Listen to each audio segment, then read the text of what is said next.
Gracias, capitán. Muy buenos días para todos. Pues como ya el capitán lo indicó, mi nombre es María Yanela Moncada Manrique, soy abogada egresada de la Universidad Autónoma de Colombia, con especialización en Derecho Procesal de la misma universidad y conciliadora en Derecho. Hago parte de la empresa Derecho y Propiedad en el área de privados de la ciudad de Bogotá.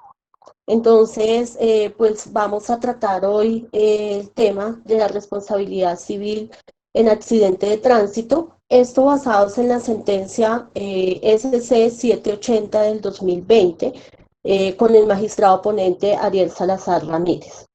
Entonces, pues vamos a dar inicio. Voy pues a apagar la cámara para pues tener mejor el audio.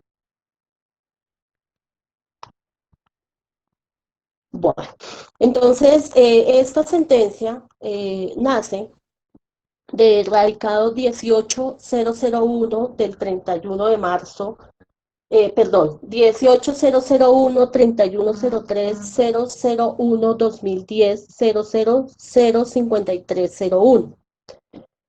Es un recurso de casación que adelanta la demandante, la señora Nancy Chalá Leiva y John Frey Chalá Leiva. Los demandados en este caso es la cooperativa de eh, motorista del Huila, Comotor, el señor Leonel Antonio Manian Figueroa y Seguros La Equidad, que quien he llamado en garantía. Siguiente diapositiva, listo. Bueno, entonces ahora vamos a ver cuáles eran las pretensiones de la demanda que fue presentada por la señora Nelson. Entonces, ella estaba solicitando un daño emergente por los gastos y los costos en caso de requerir cirugía plástica para contrarrestar secuelas en el rostro. Otra petición era el lucro cesante consistente en el tiempo que tuvo imposibilitada para trabajar por consecuencia del accidente de tránsito. Otra petición eran los perjuicios morales por 200 salarios mínimos mensuales vigentes. Otro que estaba solicitando los daños en la vida en relación por la suma de 200 salarios mínimos mensuales vigentes. Respecto del demandado John Frey Chalá, sus pretensiones eran perjuicios morales por 100 salarios mínimos mensuales vigentes y los daños en la vida en relación por la suma de 100 salarios mínimos mensuales vigentes. La siguiente, por favor. Entonces vamos a ver la situación fáctica de nuestro caso. Los hechos ocurrieron el 9 de junio del 2008 en la vía que conduce de Neiva a Huila y de Florencia a Caquetá. La señora Nelcy viajaba en el vehículo de placas TBK 820, el cual estaba afiliado a la empresa Comotor Limitada. Dicho vehículo iba conducido por el señor Jorge Asdrúbal Prada. El propietario del vehículo es el señor Leonel Antonio Manian Figueroa. Cuando se produce el accidente, indican que fue debido a que el conductor perdió el control del vehículo. Siguiente, por favor.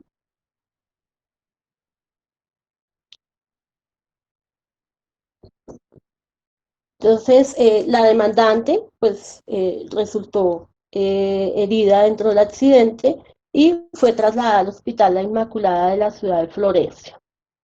Allí fue atendida. Posterior, le realizan a la demandante un reconocimiento médico legal.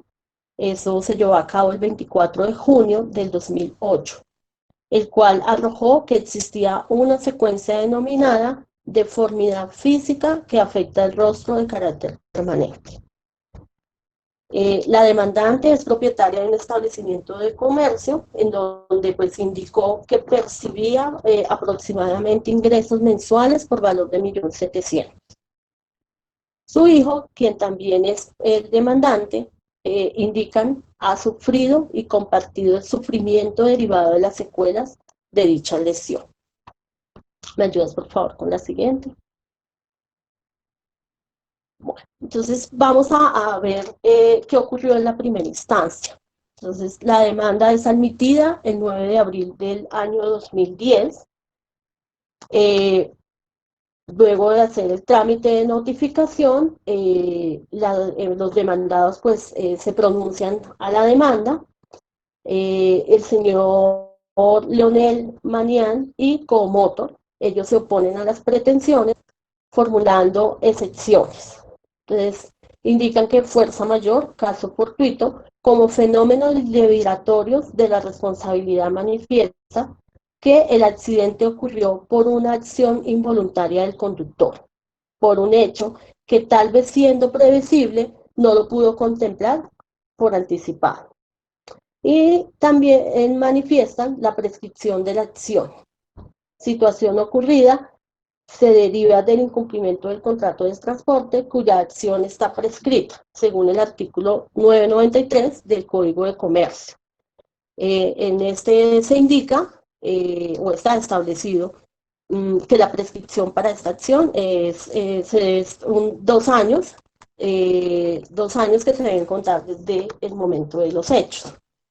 Equidad Seguros es la entidad aseguradora, ella es llamada en garantía por los demandados, quien formula de igual forma excepciones, entre ellas la limitación a una eventual indemnización a cargo de la entidad derivada de la póliza AA 10905. Límite de responsabilidad de la aseguradora, no amparo de perjuicios morales, ni de lucro cesante, ni de perjuicios fisiológicos, ni de perjuicios de la vida en relación a esta póliza. No demostró el agotamiento del SOAT, gastos médicos e incapacidad otorgada a cargo del SOAT o del Sistema General de Seguridad Social. Y la inexistencia de prueba de responsabilidad del asegurado. La siguiente, por favor.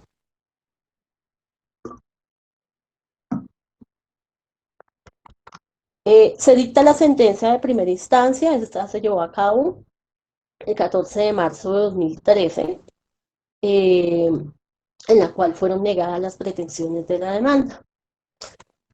Se indica allí que reconoce que hubo un cumplimiento del contrato de transporte por parte del comotor y del conductor del vehículo al no transportar a la pasajera, pues sana y en buen estado y salva a su lugar de destino.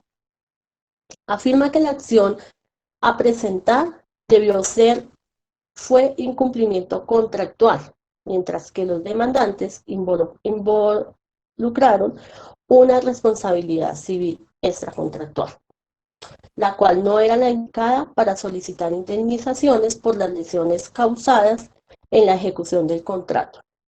Y respecto a esto, respecto a la demandante, respecto del hijo, dice que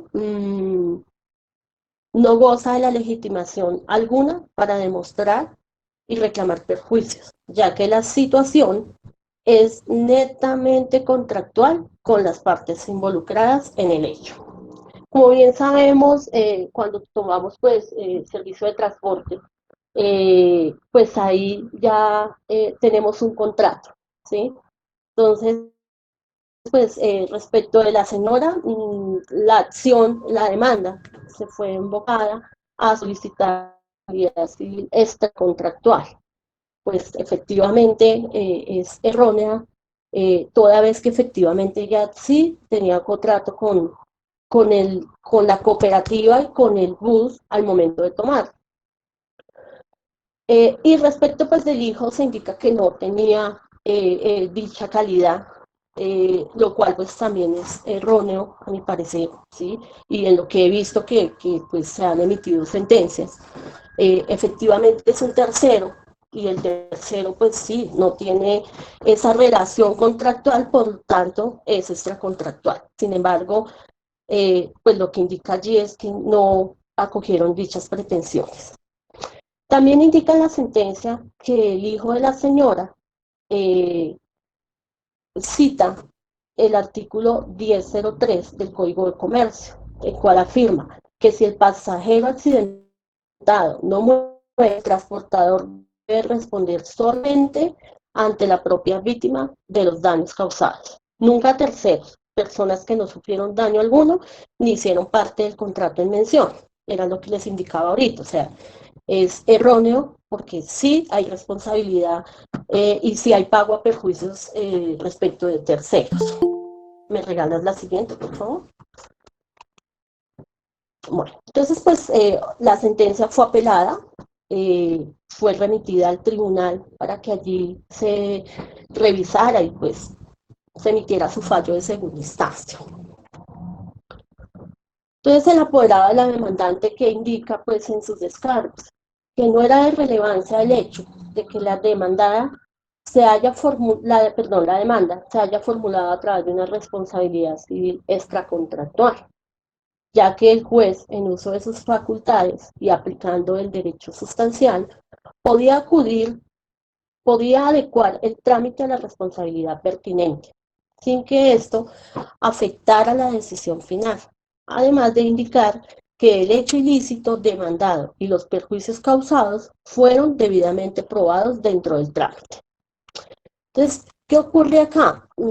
Sí, se ha visto y he tenido casos en los cuales, de acuerdo al trámite, de acuerdo a lo que se pruebe, pues en las consideraciones los jueces sí como que acomodan ese proceso en caso de que se haya ido pues por una vía un poco no dada lo que es el caso como tal. ¿M?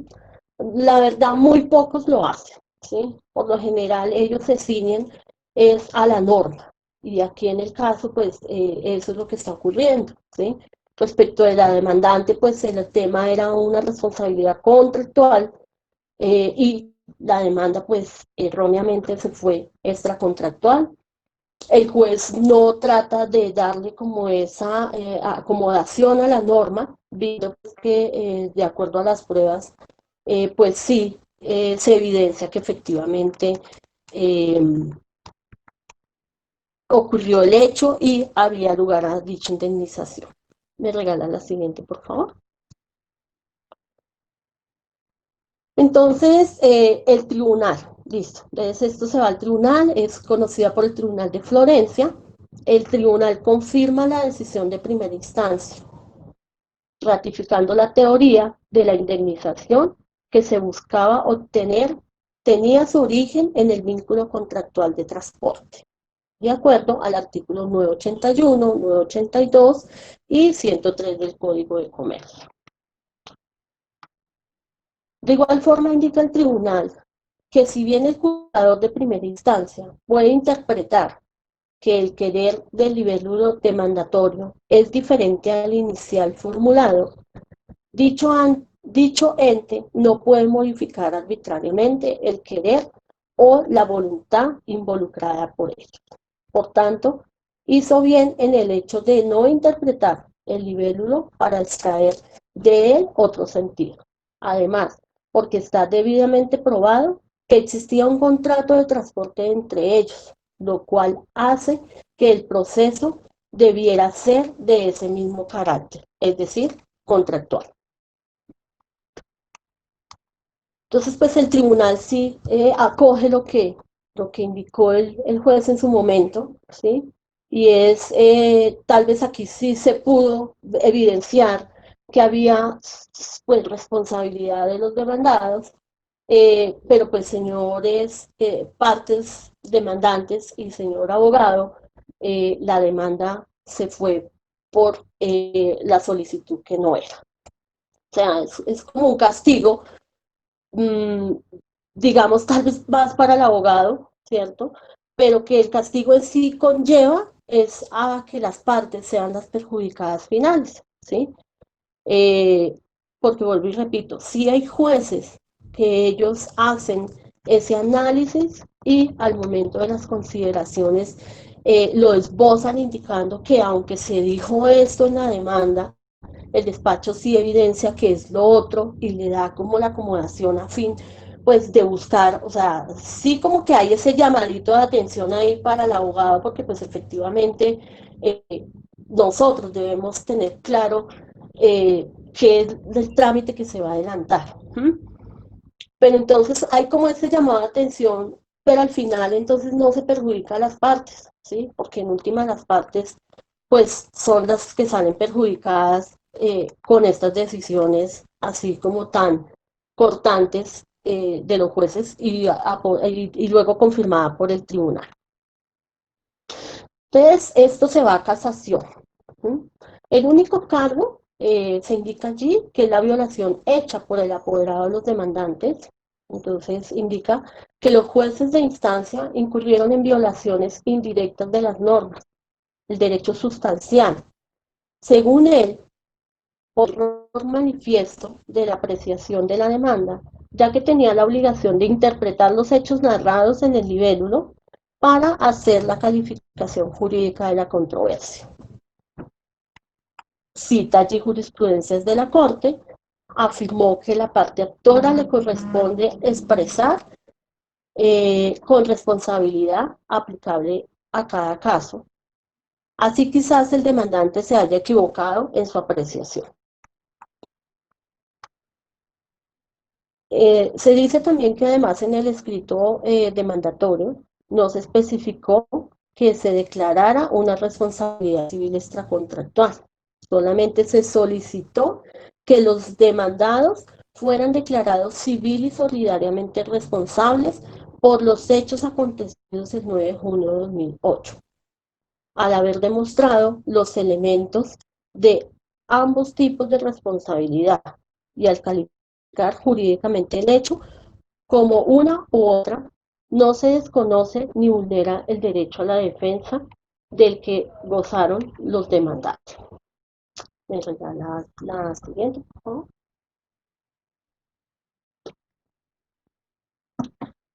Entonces ya las consideraciones, pues se dice que hay una errónea interpretación de la demanda. La Corte realiza una valoración respecto de los trámites a llegar a cabo dentro del proceso, sin importar su naturaleza y las valoraciones que deben realizar el juez de la situación fáctica, pretensiones, las excepciones y la valoración probatoria a tener en cuenta para la decisión final, haciendo referencia al hecho del posible cambio de naturaleza de un proceso judicial que por error haya sido descrito a uno diferente al cual, luego de todas las labores probatorias, se logró demostrar que era de cierto tipo en esencia. Además menciona la obligatoriedad de que las partes concurran a las audiencias mencionadas en el artículo 101 del Código de Procedimiento Civil. Este proceso, pues, en su momento se estaba tramitando con el Código de Procedimiento Civil, por eso se hace, énfasis en artículos pues de ese código. En la audiencia inicial o única en el actual Código General del Proceso. Hoy es la audiencia inicial, la 372. Y de que se practique la etapa de fijación del litigio y el decreto y práctica de pruebas.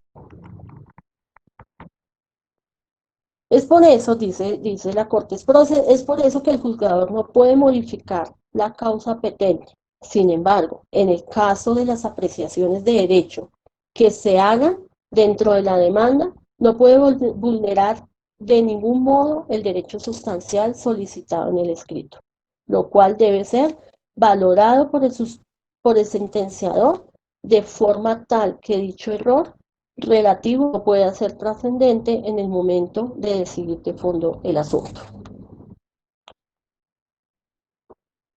Indica que la Corte le haya la razón en el cargo recurrente en el sentido de que él no estaba en la obligación de acertar la naturaleza del litigio. Bastaba con el hecho de que el juzgador hubiera acomodado dicha naturaleza procesal al litigio que estaba por iniciar y así no desconocer los derechos de los recurrentes.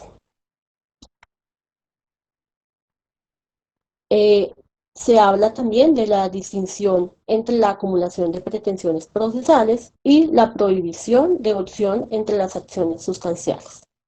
Se indica que el razonamiento de la Corte, los juzgadores de instancia confundieron estas dos figuras en razón a que argumentaban, por ejemplo, que el hijo de la demandante no podría demandar en este mismo libelo, porque la pasajera no murió y no le transfirió de ese modo ningún derecho de reclamar. Pero a la vez decía que tampoco podía demandar por la vía de responsabilidad contractual, porque no había hecho parte del contrato, lo cual no tiene razón de ser, ya que una situación es acumular pretensiones en un mismo proceso, sin importar que las mismas tengan una naturaleza u origen diferente, a distinguir el tipo de proceso mismo presentado. Situación de la que surgieron los jueces de instancia para denegar las pretensiones. Por tanto, como en mención en la parte pegado del documento, se casará la sentencia en lo concerniente al hijo de la pasajera afectada, mientras que la situación de la directamente implicada se analizará en el acápite. Entonces, dice allí que el tribunal, en suma, cometió un error evidente y trascendente cuando interpretó equivocadamente el instituto jurídico que rige la acción sustancial del actor, negándole la posibilidad de acumular sus pretensiones a las víctimas que celebró el contrato de transporte. En consecuencia, es preciso casar la sentencia de segunda instancia. También se analiza allí el problema como tercer punto, el problema de la prohibición de opción entre la responsabilidad contractual y la extracontractual. Entonces dice que existen dos estilos o dos tesis respecto de esta entre la responsabilidad contractual y la extracontractual. Indica que se han formulado las tesis. Entonces, que una es la monista, sustentada en el llamado principio de la unidad de responsabilidad civil, según la cual la distinción entre ambos regímenes es innecesaria, porque los elementos de uno u otro de la acción son en esencia los mismos. Y la segunda tesis es la dualista, o la de suma división, según el cual entre ambos regímenes existen diferencias insalvables que se remontan a las antiguas fuentes romanas de las obligaciones, por lo que no es posible acoger entre uno u otro la acción. Entonces, pues no es de todo claro el origen de la responsabilidad extracontractual, ya que las diferentes clasificaciones de las fuentes de las obligaciones romanas a lo largo del tiempo han tenido diferentes modificaciones. Sin embargo, se tiene certeza que el fin de responsabilidad extracontractual es el de garantizar derechos subjetivos modernos, es decir, proteger derechos como la dignidad, el principio de ser humano y otros de procedencia pública. La característica de una obligación extracontractual no es la recíproca económica, sino la protección del deber general de la prudencia. La cuarta que se le hace estudio es entre la responsabilidad extracontractual y la contractual, no existe ningún elemento esencial común. Entonces, respecto de esta se dice que agoban la teoría de la unidad de la responsabilidad civil. Afirman que hay elementos que comparten una y otra, entre esos los más fundamentales, y esos elementos es el daño, la culpa, el nexo de causalidad, afirmando así que los demás elementos vendrán a ser accesorios, lo cual no impedirá que el juez resuelva una situación en particular. La Corte indica que la Corte opone a dicha teoría en el sentido de afirmar que no hay ningún elemento esencial en común, que los demás elementos no son accesorios y que además no se puede desconocer la fuerza vinculante que se deriva de los contratos y las situaciones del mismo, es decir, las indemnizaciones, los incumplimientos. Y por último, para una decisión puede ser impugnada o recurrida, debe fundarse en una única proposición jurídica, de lo contrario no sería posible aplicar dicha solución a la situación similar. La Corte hace una distinción en el sentido de que no se considera que el daño sea un elemento común en ambos tipos de responsabilidad. Entonces dice que la responsabilidad extracontractual rige sin excepción el principio de reparación integral de los perjuicios, los cuales tienen carácter indemnizatorio, pero no sancionatorio. Por ello, la reparación tiene que concretarse al monto de los daños que resulten probados, ni más ni menos, siempre que no supera los límites trazados por las pretensiones, salvo excepciones que permita al juez condenar a más de lo pedido. En la responsabilidad contractual, entonces se dice que, en cambio, el pago de la obligación que surge del incumplimiento del convenio privado no se circunscribe a la reparación integral de los perjuicios que resulten probados, pues las partes pueden pactar el reconocimiento de una cantidad superior o inferior al monto real de los daños, o pueden inclusive eximir de toda responsabilidad pecuniaria si así lo acuerdan. El daño contractual no tiene que ceñirse al perjuicio que resulta probado, porque puede extender o limitar la cantidad que se pacte por lo anticipado.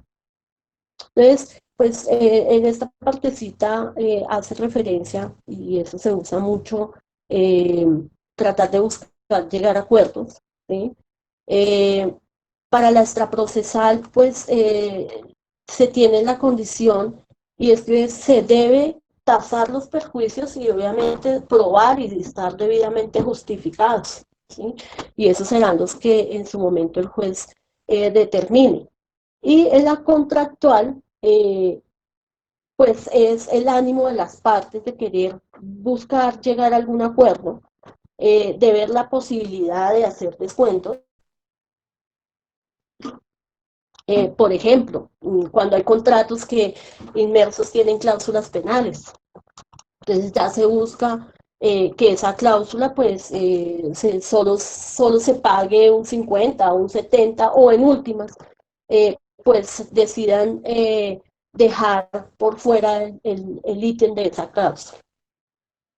Continúa la Corte diciendo que de igual manera la culpa tampoco se determina de la misma manera en ambos tipos de responsabilidad. Es más, dentro de una categoría de responsabilidad puede presentarse una subclasificación de la culpa. Por tanto, no puede comprenderse la afirmación hecha por los expositores de la teoría de la unidad responsabilidad. Tampoco se da dicha situación en el nexo de casualidad, la cual explica la Corte que se diferencia de la siguiente forma. Entonces dice que en relación de la causalidad es un elemento común en ambas especies de responsabilidad, es decir, la contractual y la extracontractual. Existe suficiente ilustración doctrinal que demuestra que son frecuentes los casos de responsabilidad extracontractual sin causación, omisión, hechos ajenos, funcional, organizacional o sistemática. Mientras que en materia contractual propiamente dicha, es decir, en las obligaciones de resultado, generalmente no es necesario probar un nexo causal entre el daño producido por el incumplimiento del, del convenio privado y ese incumplimiento, así una de las partes incumpla lo pactado. Simplemente debe probar los perjuicios previsibles al tiempo del contrato, si no, si no hubo dolo. los que resulten probados si hubo dolo o los que se hayan estipulado de acuerdo al artículo 1616 del Código Civil.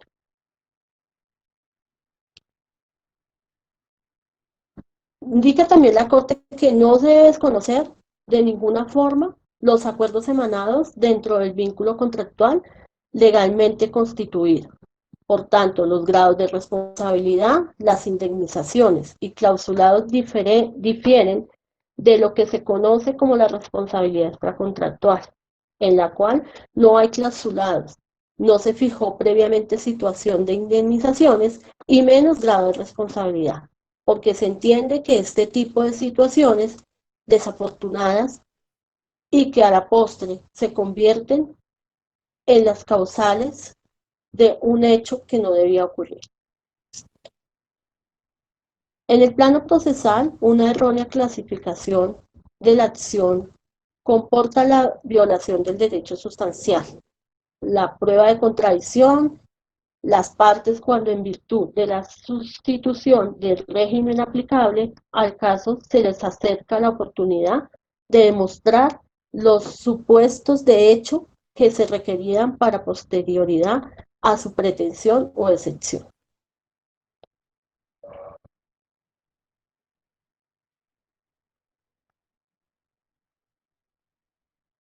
El problema El problema de la prohibición de opción no consiste en saber si en un proceso puede acumularse pretensiones contractuales y extracontractuales, pues no hay nada que lo impida, dado que la acumulación de pretensiones respecta la distinción entre cada uno de esos regímenes sin confundir nada para que se acumule la pretensión contractual y la extracontractual en un mismo proceso, sea que se formule por una misma persona cuando el demandante reclama en su propio derecho y el de su causante conjugando dos acciones diferentes o por personas distintas, como ocurrió en el caso que se analiza. Pero desde el punto de vista sustancial, no es posible que una relación jurídica material se enmarque indistintamente en uno u otro tipo de acción.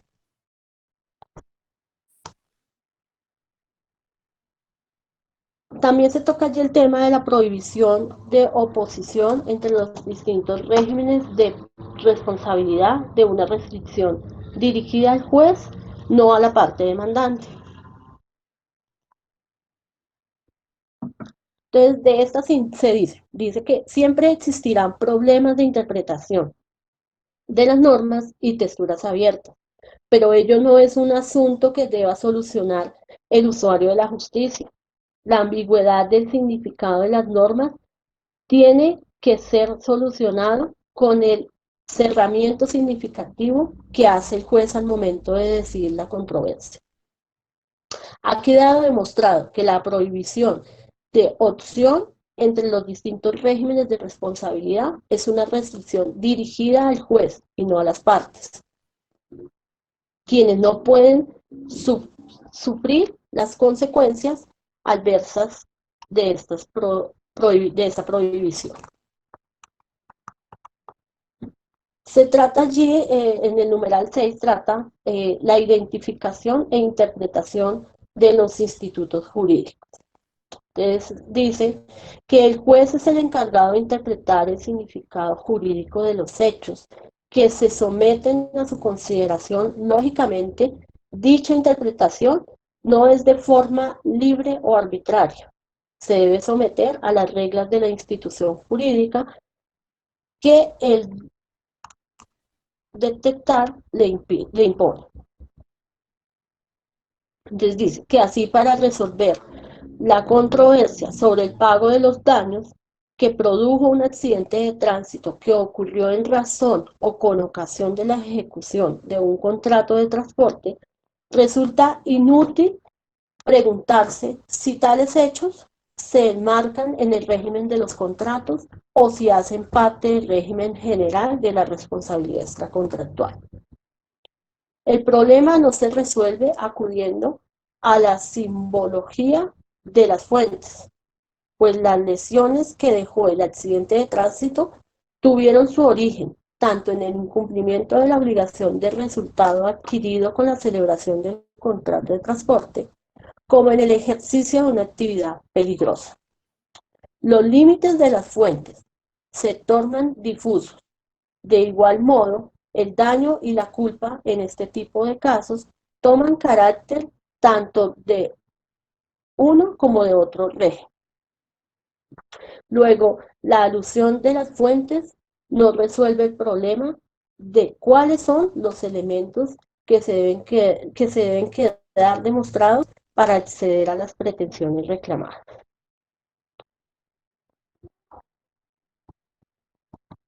Dice allí que en cambio la responsabilidad por servicios profesionales, la responsabilidad médica y la responsabilidad por daños causados a los pasajeros en un vehículo automotor, por poner solo unos ejemplos, no son subtemas de uno u otro de acción porque presentan caracteres que impiden enmarcarlos en uno u otro régimen general, por lo que deben resolverse atendiendo sus particulares o rasgos distintos. El numeral 7 tratan el régimen de responsabilidad aplicable al caso que se analiza y elementos estructurales que deben quedar demostrados para la prosperidad de la acción.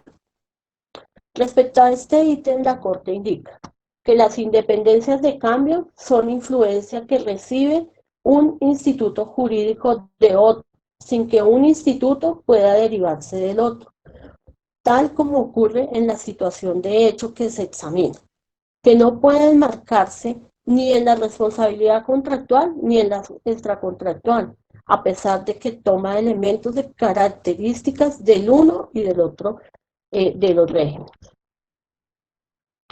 Dice que las obligaciones contractuales se da por supuesto que los daños previsibles o pactados tuvieron su origen en el incumplimiento del contrato, su cumplimiento defectuoso o retardado, por lo que no hay que probar la relación de imputación, pues ésta se entiende incorporada de antemano en el contrato. El contrato es la forma de adjudicación que permite atribuir al deudor los daños derivados de su incumplimiento. Dice que, sin embargo, los demandados que no hicieron parte del contrato de transporte también están llamados a responder en virtud de su calidad de guardia de la cosa o de la actitud peligrosa que produjo el daño. Si tienen una posición de garante respecto del pasajero, los daños les son imputables como suyos, aunque no haya intervenido en la relación contractual o en la causación material de los perjuicios. Se evidencia así una interdependencia de ambos regímenes que impide que uno de ellos se produzca o se derive del otro. Voy a hacer una pequeña aclaración porque creo que hay gente que no son abogados.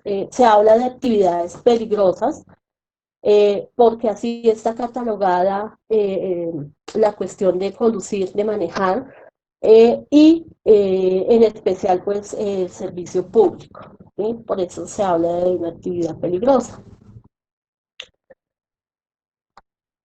Entonces, cuando se pacta en el contrato de transporte, el transportador adquiere una obligación neta de resultado, tal como preceptúa el artículo 982 del Código de Comercio. Al mencionar el hecho de que se debe transportar al pasajero en su destino de forma tal que el mismo llegue sano y salvo.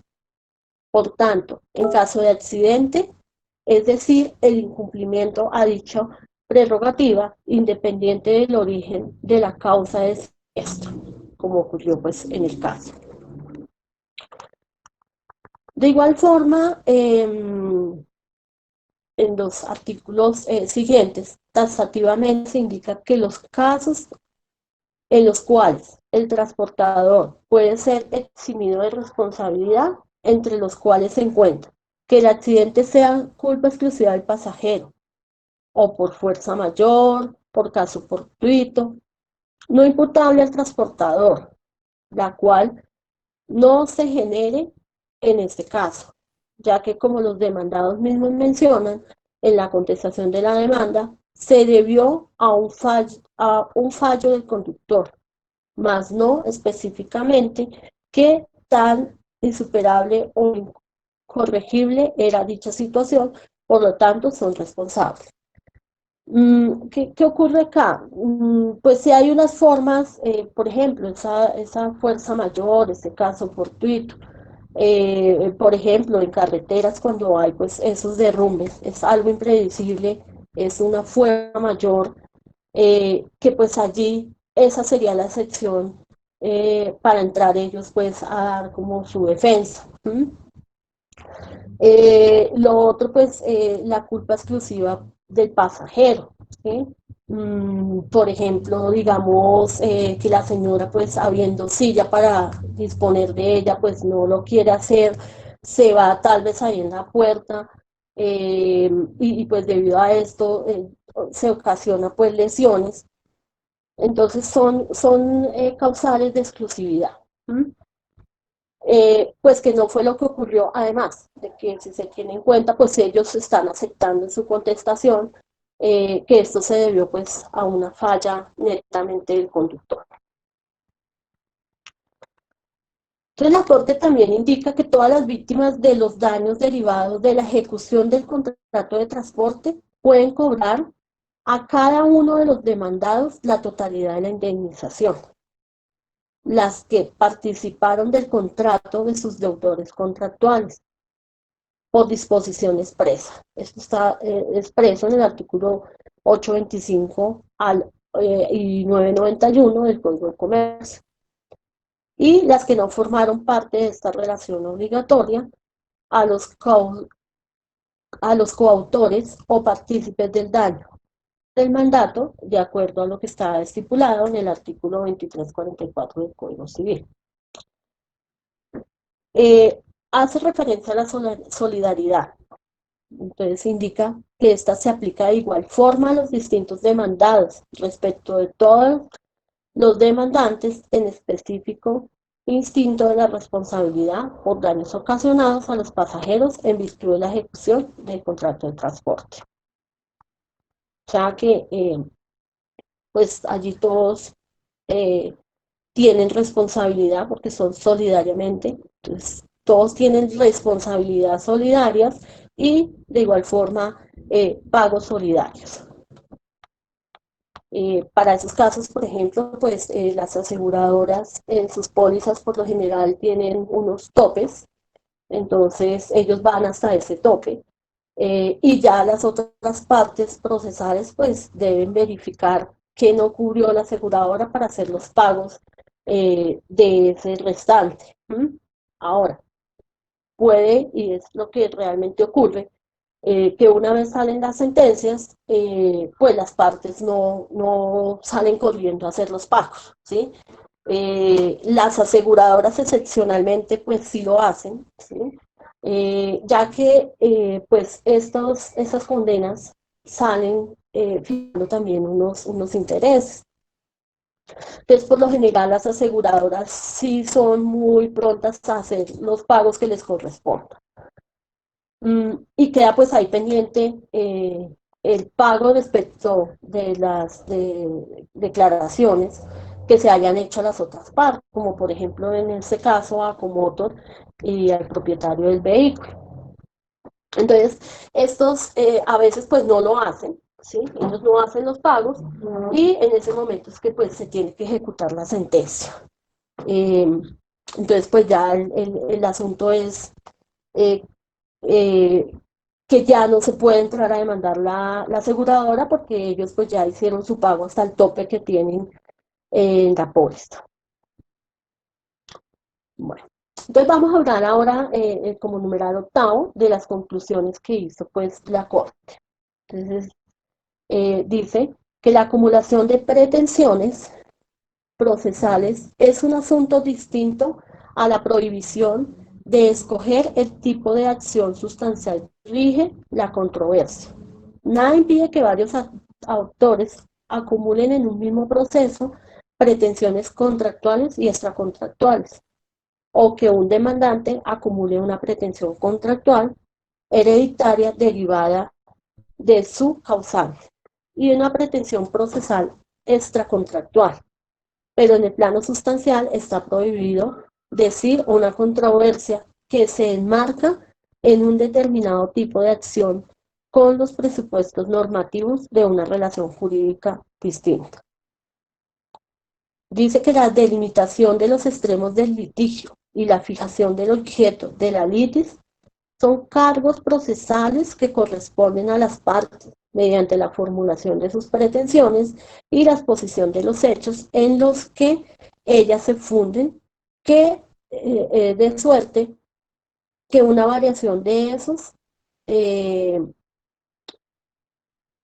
de esos contornos por parte del juez pueda producir una sentencia incongruente. Eh, por eso en las audiencias, esta partecita de la audiencia como tal, la fijación del litigio, es muy importante, ¿sí? Porque pues sí se pueden hacer ciertas modificaciones, eh, pues de acuerdo también a lo que ya se haya contestado por la contraparte. Dice, bueno, entonces también nos indica que la calificación del instituto jurídico que rige el caso es una atribución judicial en razón a postulados. Por tanto, corresponde hacer al juez mediante la elaboración de los enunciados calificativos que le permitan delimitar el tema de la prueba y solucionar el conflicto jurídico mediante la declaración de la consecuencia prevista en la posición normativa que contienen los supuestos de hecho que soportan las pretensiones y resultan probados en el proceso. Las pretensiones o excepciones que se soportan en los hechos probados deben ser resueltas con base en norma sustancial que permita declarar la consecuencia jurídica previstas en este propósito normativo. Solo así se garantiza que los casos similares tengan soluciones similares. Esto implica que el verdadero resolver del caso de manera arbitraria, según el régimen jurídico de las partes o el juez, quieran escoger prohibición de objeción, de opción, perdón. Cuando el demandante se equivoca en la elección del tipo de acción sustancial que rige el caso, el juez tiene que adecuar la controversia al instituto jurídico que corresponde, pues esa es una de sus funciones, sin que ello afecte el debido proceso de las partes. La prohibición de opción está dirigida al juez y no a las partes. No todo, o sea, volvemos al punto de que el señor juez pues tiene que adecuar el trámite procesal. No todos los regímenes que conforman el sistema de responsabilidad civil derivada directamente de las fuentes romanas de las obligaciones.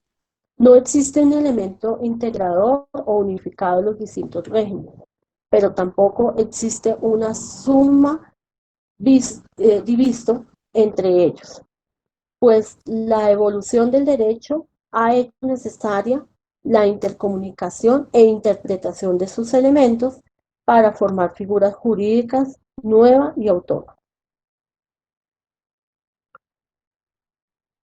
La responsabilidad que reclamaron los autores por daño que sufrieron con ocasión del accidente de tránsito, atribuible a los demandados, es un instituto autónomo y diferenciado que no puede calificarse como subtema de la responsabilidad contractual ni de la extracontractual, pero que toma y rectifica elementos de ambas instituciones, los cuales deben ser identificados por el juez y aprobados por las partes para la prosperidad de sus pretensiones o excepciones.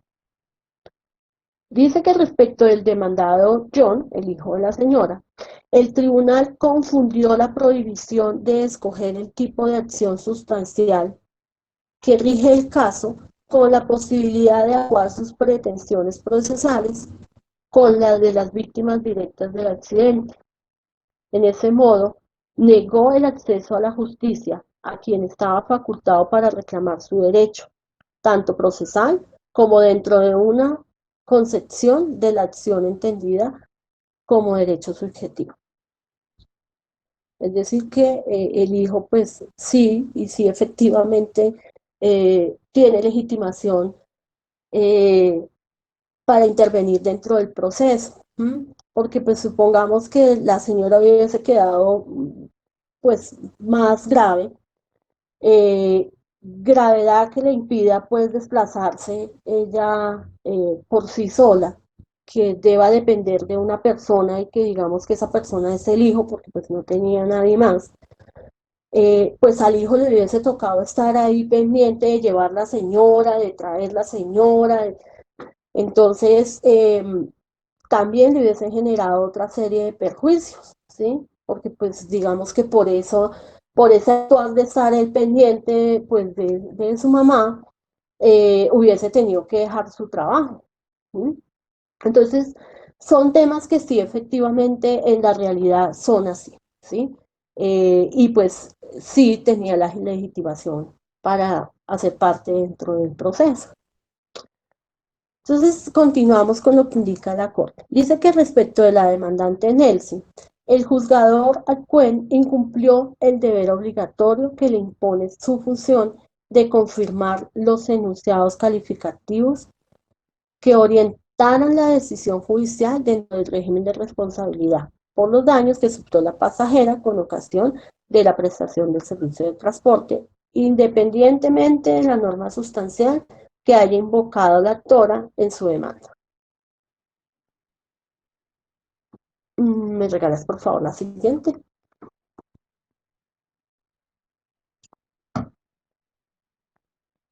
Entonces, pues la Corte ha emitido su sentencia sustitutiva, en la cual dice que de acuerdo a las consideraciones efectuadas por la Corte, se logró demostrar que sí hay responsabilidad de los demandados en el hecho ocasionado, el cual generó lesiones y secuelas tanto físicas como psicológicas a la demandante, además de perjuicios morales a su hijo, quien también es demandante dentro del proceso, al quedar plenamente demostrada la responsabilidad derivada del accidente que tuvo lugar el 6 de junio de 2008 en la vía Neiva-Florencia, del cual no se logró desvirtuar los demandados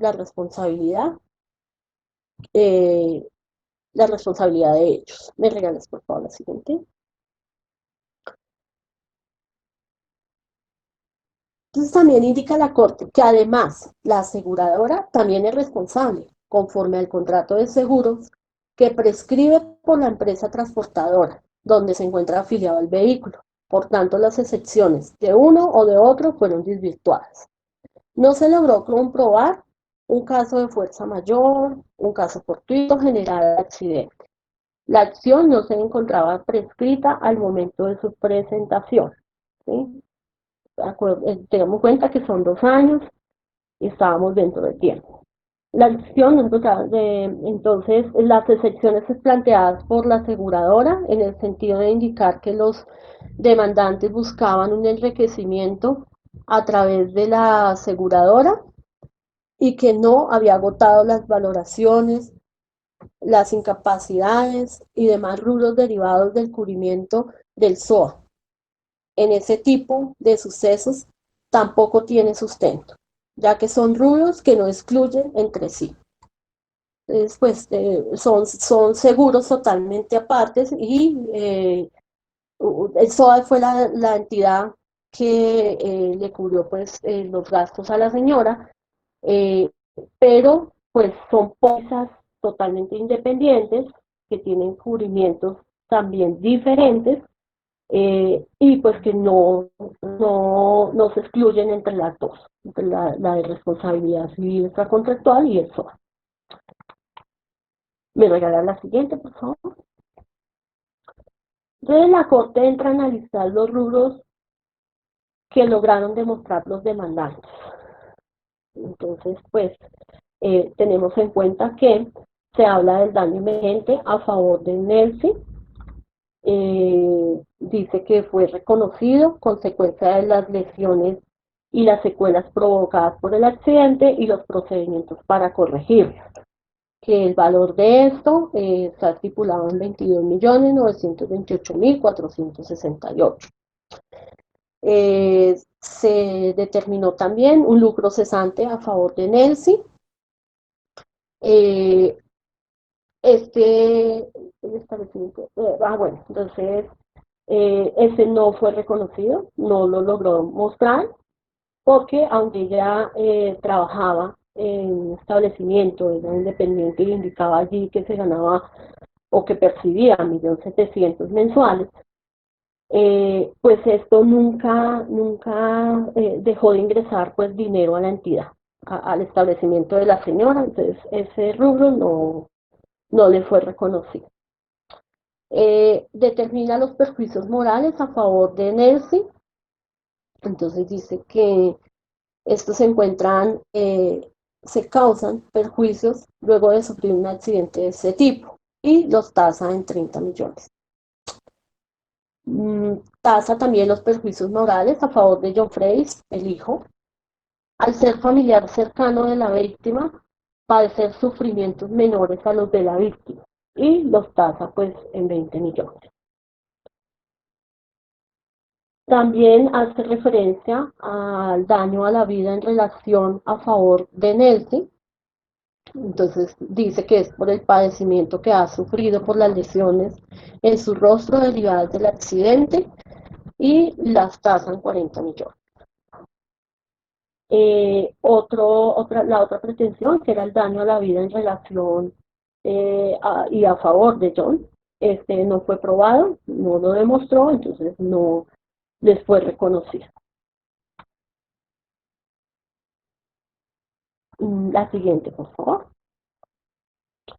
Entonces nos vamos ahora a resuelve qué hizo la Corte pues, del fallo como tal. Entonces indica que revoca la sentencia de primera instancia dictada por el Juzgado Civil de Descongestión de Florencia de fecha 14 de marzo de 2013. Declara a la cooperativa de motoristas del Huila Motor y al señor Leonel Manián responsables solidarios por los daños sufridos a los demandados con ocasión al accidente que tuvo lugar el 6 de junio de 2008. ¿Me regalas, por favor, la siguiente? No, mentira. Devuélvete, por favor.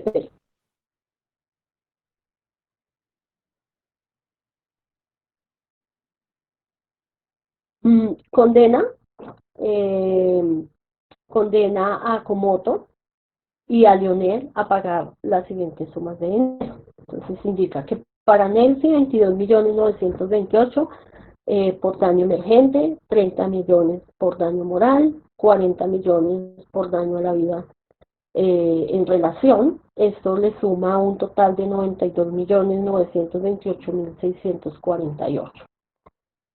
Respecto a John, el hijo, entonces 20 millones por daños morales, total 20 millones.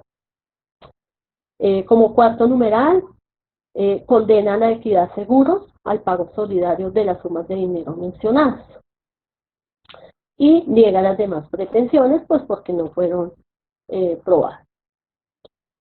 Respecto de las costas, indica que tienen costas en ambas instancias, deben ser pagadas por los demandados y ordena que las de primera instancia las tase el juzgado de origen y las de segunda instancia las tasará la Secretaría Civil de la Corte.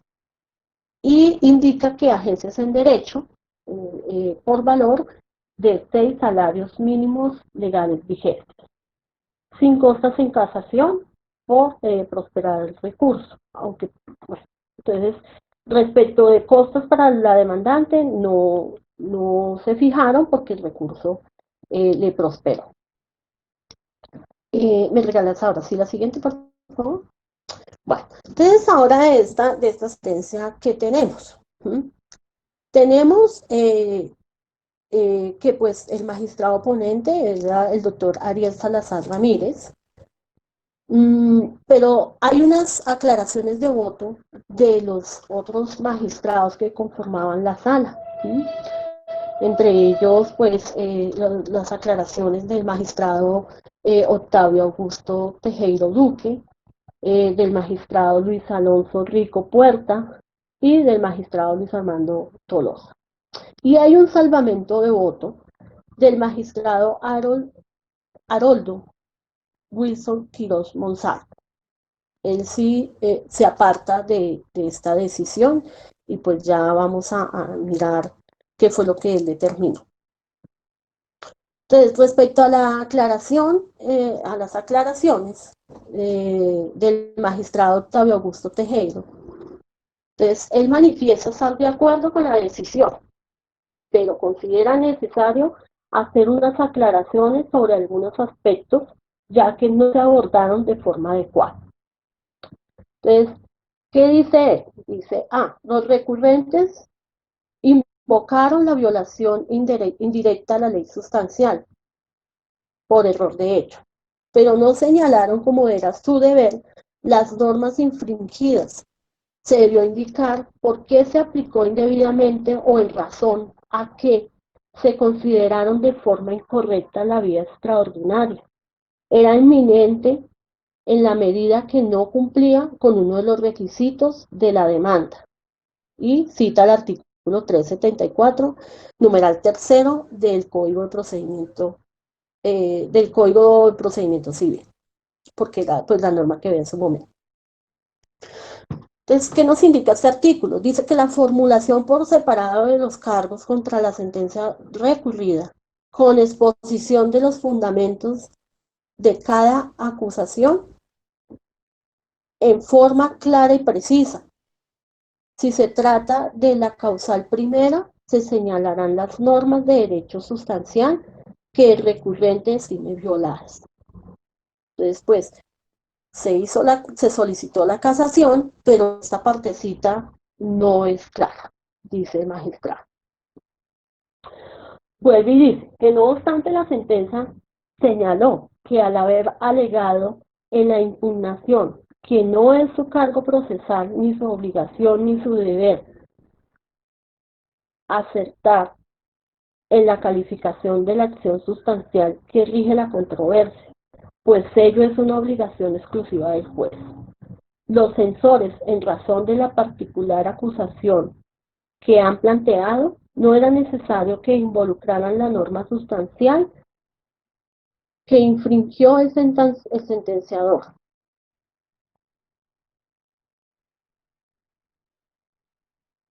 No aplicó las reglas que están llamadas a gobernar y dirimir la controversia. Luego aplicó otras. Eso es elemental. De allí que era indispensable indicar cuáles fueron los preceptos sustanciales que por una indebida interpretación de la demanda se aplicaron mal y o fueron olvidados. Entonces, pues igual, esto nos da a entender que pues tanto la demanda inicial como la de casación pues lleva sus defectos. Porque pues no se aplicó la norma como se indica la norma ni la norma correspondiente. Dice también que no es admisible asegurar, como se hizo, que la incongruencia se asemeja a la equivocada calificación del tipo de acción que rige el caso y que por tanto no era necesario señalar las normas de derecho sustancial que el recurrente estime violadas, pues esos dos eventos no son equiparables en tanto el primero es un error de procedimiento o actividad y el último de enjuiciamiento. En otras palabras, es comprensible que tras alegarse que la sentencia es inconsonante, no se invoque cómo calcula la norma sustancial, ya que se irrespeta el lineaje objetivo.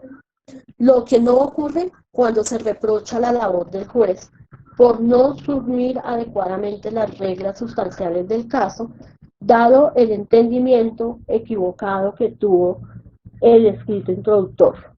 Pues allí lo que acontece es un desatino de la construcción intelectual que realizó al confrontar el elemento normativo con el facto.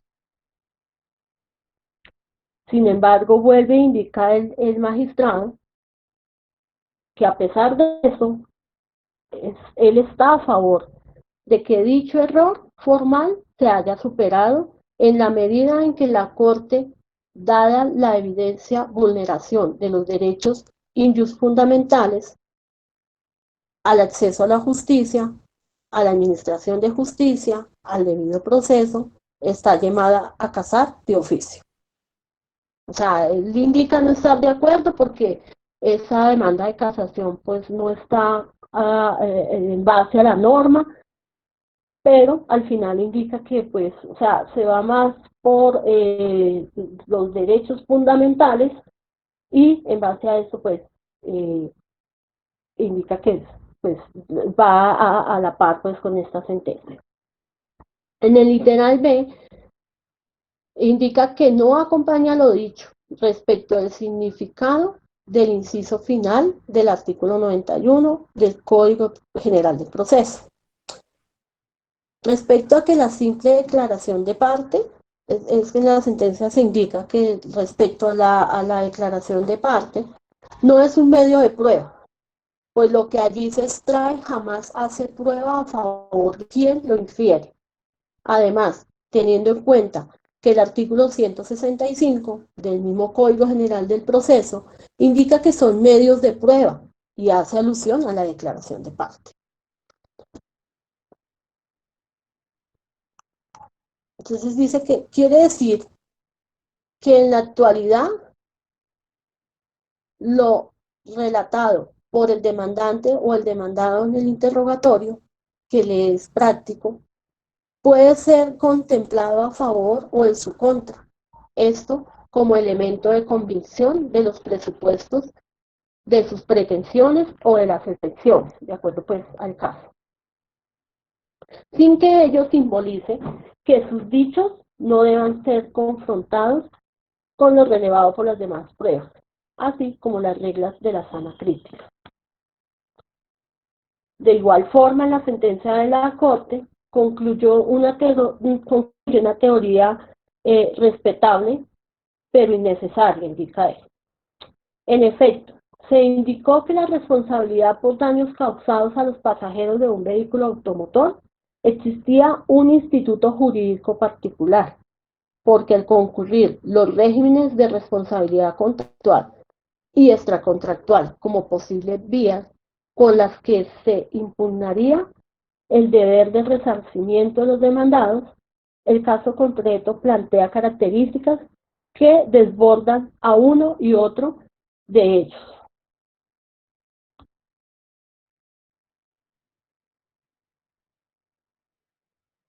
Indica que, de modo que la deficiencia de interpretación del nivel 1 inicial por parte del tribunal, así como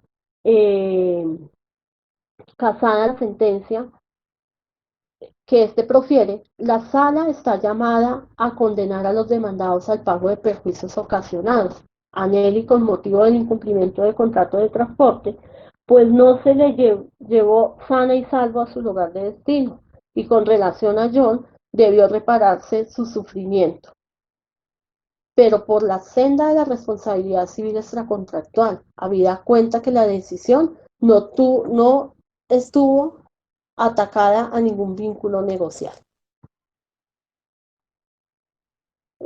También el magistrado Luis Alonso Rico Puerta pues hace una aclaración.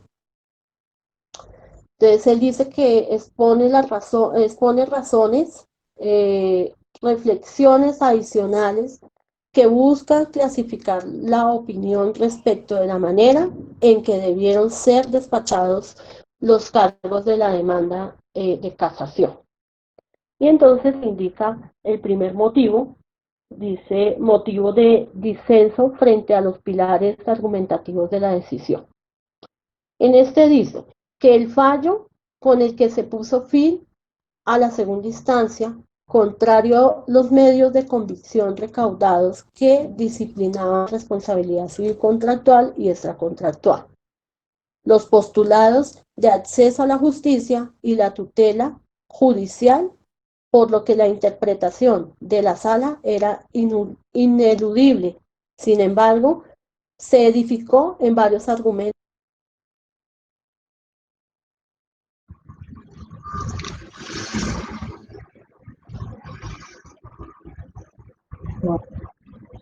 Doctora Mónica, Ay, sí, perdón, capitán. me silenció a María Janet, por favor. Ay, qué pena, capitán. No, qué Bueno, pena. sí, María Janet, por favor, prende prende el micrófono, por favor, María Janet. Gracias. Ya, capitán. Gracias. ¿Dónde quedamos? En las censuras. Las censuras no eran idóneas, pues no se mencionaron las normas de derecho sustancial que estuvieron quebrantadas por el tribunal.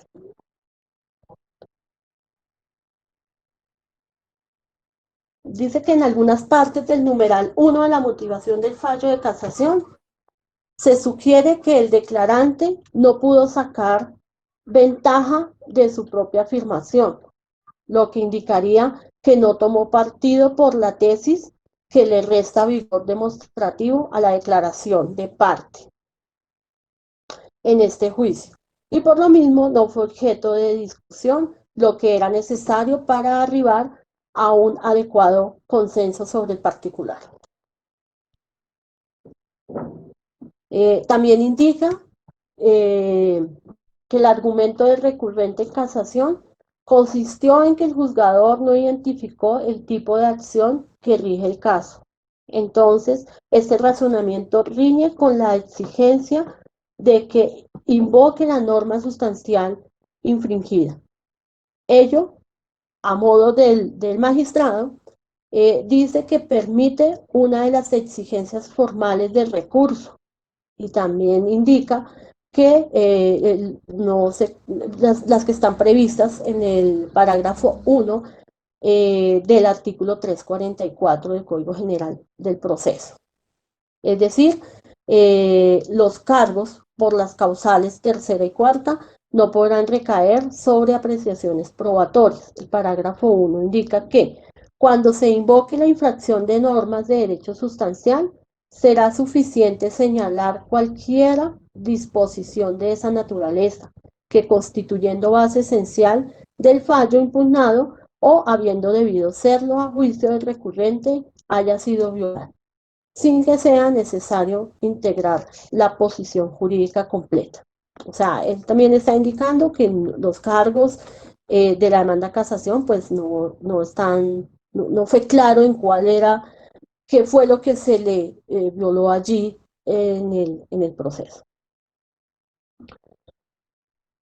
Dice que la caracterización de los distintos regímenes de responsabilidad civil que se desarrollan en el numeral 3 del fallo involucran un ejercicio historiografía que sin duda tiene innegable valor en ese campo, pero que impone a la sala, sin ser indispensable, tomar partido por la teoría destructiva del sistema de funciones de derecho, temática frente a la cual la diversidad conceptual aún no ha sido zanjada definitivamente. Por esta razón, tales afirmaciones deben significar exclusivamente una relación del estado del arte actual, pero no una conclusión excluyente. También dice que en el numeral cuarto se expresan algunas ideas relacionadas con la presunta inexistencia de vasos comunicantes esenciales entre la responsabilidad contractual y la extracontractual, tesis que no comparte, pues si bien reconoce la importancia del sistema diferenciado que ha acogido solidariamente el preceptuado por la sala. que no puede pasar por alto las similitudes en algunos aspectos de estos dos tipos de responsabilidades.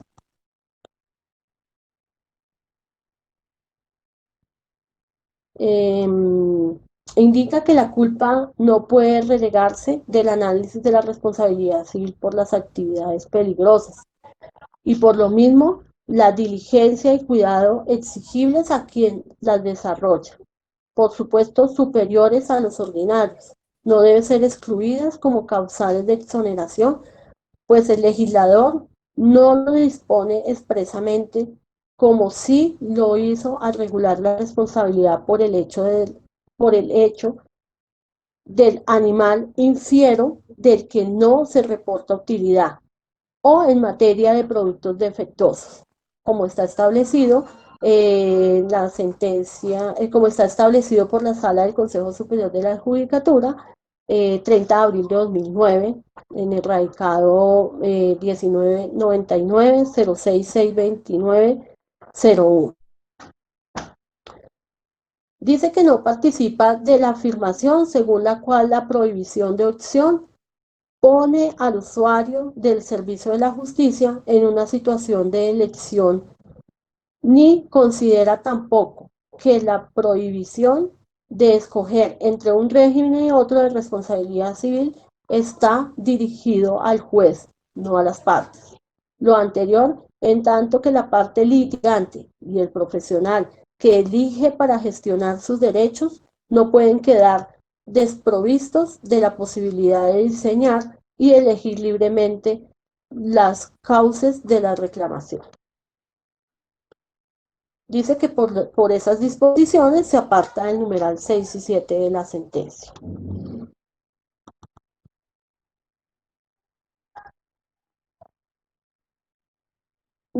Habla de las acciones directa o indirecta provenientes del contrato de transporte e indica de igual forma que prescribe pues a los dos actos. Respecto al salvamento de voto que hace el magistrado Haroldo Wilson Quiroz Monsalve, quien pues sí se aparta de la decisión de la sala. Entonces él dice que el recurso, ahora sí me regalan la siguiente, por favor. Entonces dice que el recurso no satisface los requisitos para su estudio. Algunos de los planteamientos teóricos plasmados por el magistrado sustanciador son impertinentes y de descenso no guarda armonía con las pruebas allegadas al expediente, como se explicará.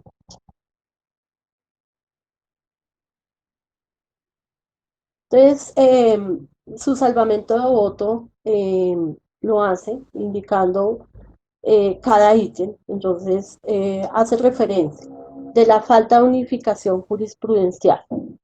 Dice, en suma, los fallos judiciales no deben utilizarse para plantear visiones personales, en especial frente a asuntos que están regulados y decantados jurídicamente, pues en este proceder se aleja la posibilidad de acuerdo, se olvida la resolución del caso concreto y se inmoviliza el derecho al ligarse con una concepción histórica susceptible de cambio. Debe buscarse una solución admitida por todos, así como una sustentación lo suficientemente amplia para que englobe diversas tendencias. Dice que en la providencia prevalece el interés de sentar visiones doctrinales sobre múltiples cuestiones jurídicas, algunas en completa desconexión del asunto en decisión. Dice que en el caso la ponencia presentada por el honorable magistrado sustanciador únicamente permite que sus pares se encontraran en torno al acápite resolutivo, pero no frente al considerativo, lo que desdice del papel que debe cumplir la corporación al emitir sus pronunciamientos. Entonces indica él que de un total de participantes, que eran 6, 2 hacen salvamento de voto, 2 expresan aclaraciones sustanciales que incluso rehúsan la ratio rescinding de la sentencia, lo que se traduce en que únicamente comparte la providencia entendida como la conjunción entre motivos y decisión de dos de ellos.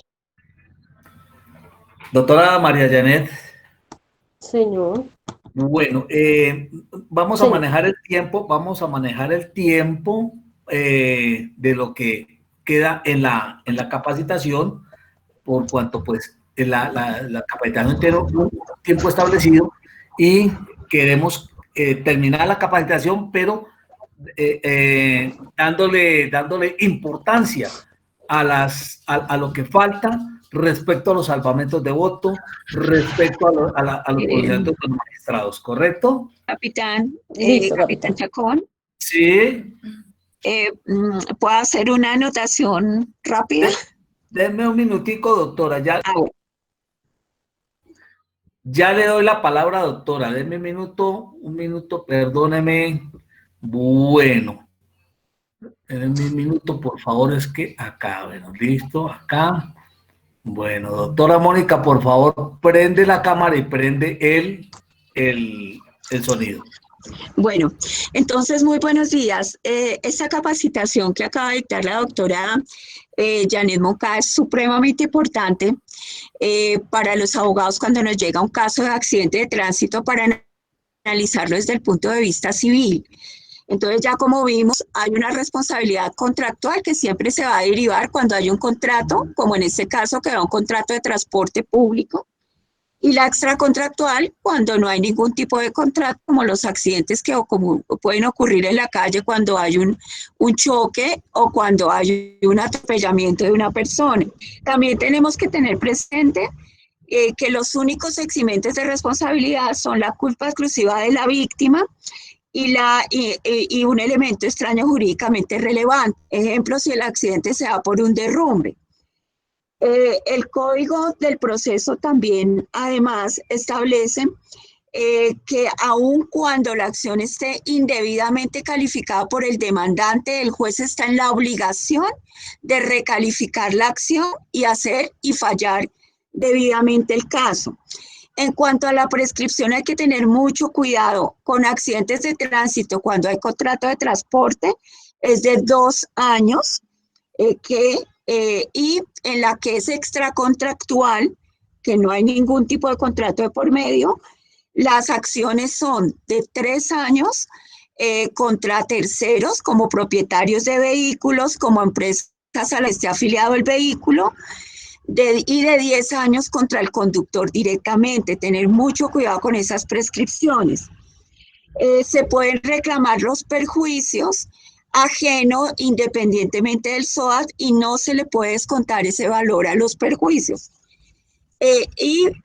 Importantísimo, los perjuicios que son los daños patrimoniales, que es el daño emergente, es decir, los costos en los que se ha incurrido por el accidente, o que se va a incurrir, como en este caso, que era una cirugía plástica.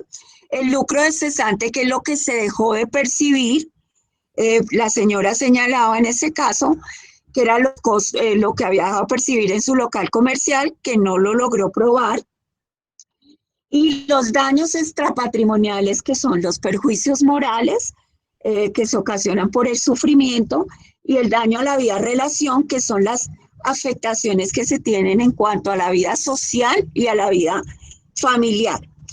Entonces, pues, tener y obviamente siempre estar muy pendientes de hacer los llamamientos en garantía, que es a las aseguradoras, para que nunca se nos queden por fuera, y tener presente que las aseguradoras tienen acciones, en algunos casos son los términos de prescripción de 2 años y en otros de 5 años, dependiendo quién está solicitando el cubrimiento del accidente.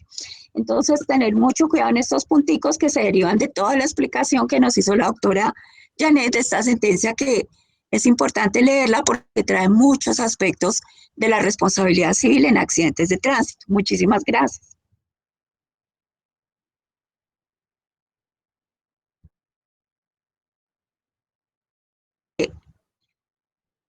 Capitán, no tiene... Capitán,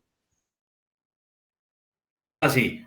Gracias, doctora Mónica, por su intervención. Doctora María Janet, ¿podemos entonces finiquitar su intervención o con la explicación que dio la doctora Mónica quedamos como ya explicado todo? Hemos entendido que para este tipo de demandas, los que intervenimos como profesionales, debemos tener en cuenta todos los salvamentos de voto. Ojo con las sentencias, ojo con los que niegan el voto en la sala de casación civil, porque de ellos depende mucha la jurisprudencia que nosotros saquemos para nuestros casos que llevamos en la empresa. Doctora Mariana, quiero escucharla, a ver si seguimos con su intervención. Capitán, creo que se le salió de la videollamada. Ah, bueno, perfecto. Entonces, teniendo en cuenta pues que se sale de la videollamada, quiero... Ya. Bueno, perfecto, doctora. Entonces, escuchemos entonces la finalización, por favor, doctora. Listo. Entonces, bueno, el magistrado también habla allí de los defectos en su justificación. Entonces, dice que los jueces para emitir los fallos deben realizar el debido estudio del caso. Sin embargo, indica que el proyecto que se consideró aprobado se hacen muchas disquisiciones que distan de correspondencia a analizar dogmáticos, pues se trata de planteamientos sobre derecho, desconectando de las fuentes normativas vigentes lo que sí es el contenido.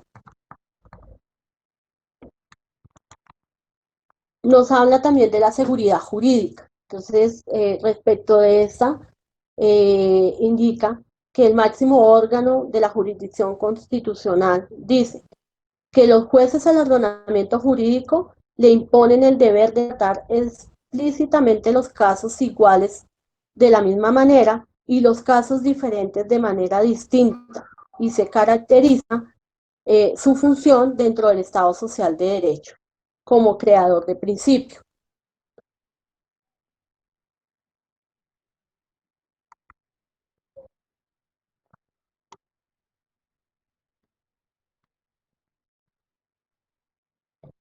Nos habla del defecto técnico insalvable de la demanda de casación. Entonces, aquí reitera que el interesado tiene la carga de señalar las normas de derecho sustancial que estimen violadas, de acuerdo al artículo 374. Nuevamente nos reitera pues que cuando se hacen demandas de casación, pues se deben indicar con claridad cuáles fueron las normas que se violaron. Dice que, sin embargo, omitieron mencionar las normas, pero por tanto se ignoró el punto que se procede a resolver la controversia. Sin ninguna justificación, en franca oposición a las normas citadas, el proyecto pretende superar el impedimento de Marras con argumentos de que el recurrente en casación, el juzgador, no identificó el tipo de acción que rige el caso. O sea, sigue indicando pues que el juez debió adecuar el caso. También hace un paréntesis en el análisis del alcance de la acusación en casación, y dice que frente a la casación pretendió la anulación del fallo bajo la premisa de que el tribunal, en desarrollo de su función interpretativa, debió determinar la fuente que servía de sustento a la súplica, pues los demandantes no hicieron esta calificación al momento de plantear sus pretensiones o relatar los hechos. Es decir, pues lo que ya les había explicado, la demanda pues se fue un poco sin su debido sustento. Y análisis de fondo de la sentencia. Entonces, dice que aunque se obviaron formulaciones y resoluciones de cargo y fueron necesarios adelantarse en la discusión en sede de la instancia, no puede compartirse la conclusión probatoria que se arribó el proyecto. También habla del daño emergente, dice que se le fijó un monto a la señora Nelsi, esto en base a una cotización que se allegó al expediente, la cual no estaba incorporada ni había sido decretada como prueba. Dice que a la demandante se le había enviado una citación para que un médico legal le revisara y pudieran establecer pues este monto, y la señora no asistió a dicha valoración. Sin embargo, el magistrado pues tuvo en cuenta fue la cotización que se allegó, la cual indica una serie de valores y está suscrita por el médico, pero pues el salvamento de voto es claro, y es que esta cotización no estaba debidamente incorporada ni se había decretado como prueba. Respecto al daño moral, dice que la certeza del daño es uno de los requisitos para que se pueda condenar a su pago. Es decir, su verdad, existencia o ocurrencia. Entonces, pues, tampoco fue claro. Otro ítem respecto a algunas precisiones conceptuales relevantes, y dice que es conveniente puntualizar sobre algunas de las nociones y argumentos que son expuestos en el proyecto de la sala, por considerar que la normatividad, la jurisprudencia y la doctrina en vigor conducen a una conclusión diferente a la planteada. Respecto del razonamiento decisorio, entonces él dice que se asegura que el razonamiento está integrado por diversos tipos de enunciados: el fáctico, el calificativo, el normativo y prescriptivo. Y los enunciados calificativos, el principio dispositivo también hace alusión a ese. Dice que no pudo incluirse en las conclusiones diferentes a las expresadas en la demanda o en la contestación. Habla también de la declaración de parte, como ya se había indicado, pues dice en la sentencia que no se tiene en cuenta, y pues esto hace parte de las pruebas, así está determinado en el código. Habla de las fuentes de obligaciones, se cuestionan esas fuentes, dice porque pueden seguir de la responsabilidad contractual o extracontractual, de los contratos, de los cuasicontratos o de otras fuentes, porque la idea de las fuentes no responde a las necesidades de la sociedad moderna. También habla del fundamento del derecho de la responsabilidad, también de la diferenciación entre la responsabilidad contractual y la extracontractual. Ya habíamos hablado algunos temas de estas dos responsabilidades y algunas de sus diferencias. El contenido de la indemnización, entonces él indica pues que no estar de acuerdo, uno porque pues no habría prueba como tal de esto. Dice que el pago de las obligaciones surge del incumplimiento del convenio privado, no se suscribe la reparación integral de los perjuicios que resultaren probados. Por ejemplo, la cotización que no estaba debidamente ni siquiera incorporada. Se habla del nexo causal e imputación, dice que pues ya se han hecho varias manifestaciones, la causa de imputación de la norma, o sea, es buscar el nexo causal de lo ocurrido. Para mi concepto, pues nexo sí había. Habla de la cláusula de exclusión o los límites de responsabilidad, de los elementos de culpa de responsabilidad por las actividades peligrosas, y pues aquí se refiere a cuáles son esas actividades peligrosas. Como ya les había indicado, el conducir está determinada como una actividad peligrosa.